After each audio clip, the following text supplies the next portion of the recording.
ব্যস্ত জীবনের মাঝে আলমডাঙ্গা থেকে একটু দূরেই এই সরিষা ফুলে মোড়া রাস্তা মনে করিয়ে দেয় nature is still there in its own colours, in its own rhythm. আসসালামু আলাইকুম ওরহমতুল্লাহ। আমি এম এইস ফারজানা।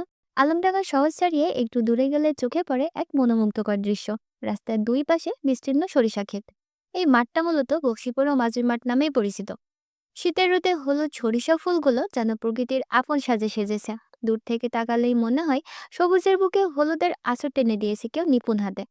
ভোর কিংবা বিকেলের নরম আলোয় এই রাস্তা দিয়ে চলাচল করা মানুষের চোখ মুহূর্তের জন্য হলেও থমকে যায়। বাতাসে ভেসে আসে সরিষা ফুলের মৃদু গন্ধ, আর মৌমাছির গুঞ্জনে জীবন্ত হয়ে ওঠে চারপাশ।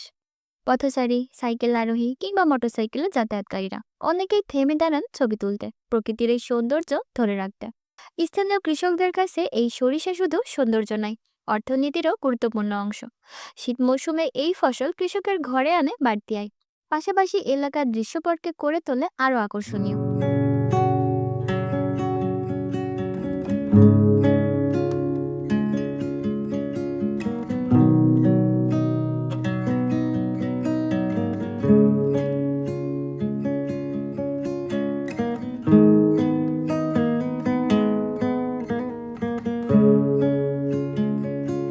এই সরিষা খেতেই মাঝে চোখে পড়ল এক ভিন্ন দৃশ্য। একজন মোয়াল ব্যস্ত সময় পার করছেন মধু চাষে। সারিবদ্ধভাবে বসানো মৌচাকগুলো থেকে মৌমাছিরা ছুটে যাচ্ছে সরিষা ফুলে, আবার ফিরে আসছে মধুর বোঝা নিয়ে।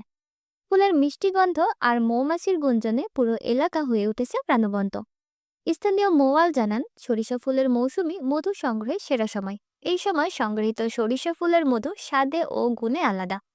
এতে যেমন তার জীবিকা চলে, তেমনি পরাগায়নের মাধ্যমেও উপকৃত হচ্ছে কৃষকরাও। ফসল হচ্ছে আরো ভালো। সরিষা ফুলে ঘেরা এই রাস্তা এখন আলমডাঙ্গার নীরব সৌন্দর্যের এক পরিচয়। তো আজকের ভিডিও আপনাদের কেমন লাগলো তা অবশ্যই কমেন্টে জানাবেন। আর ভিডিও সম্পর্কে কোনো প্রশ্ন বা মতামত থাকলে সেগুলো আমাদের জানাতে পারেন।